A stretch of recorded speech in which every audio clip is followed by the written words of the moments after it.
how to trade on Binance. Hey everyone, welcome back to our channel. In this video I'm going to guide you through the steps on how you can trade on Binance, so make sure to stick with me till the very end. In order to trade on Binance is actually quite very simple. All you have to do is go ahead and launch the Binance application. Trading means buying cryptocurrency at a lower price and selling it at a higher price for profit, or if the value decreases, selling it early to avoid huge losses. So when you open the Binance app to buy a crypto, just tap on this little option here, tap on buy crypto with USD.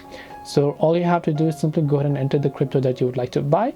Enter, let's say I want to buy $1,000 worth of Bitcoin.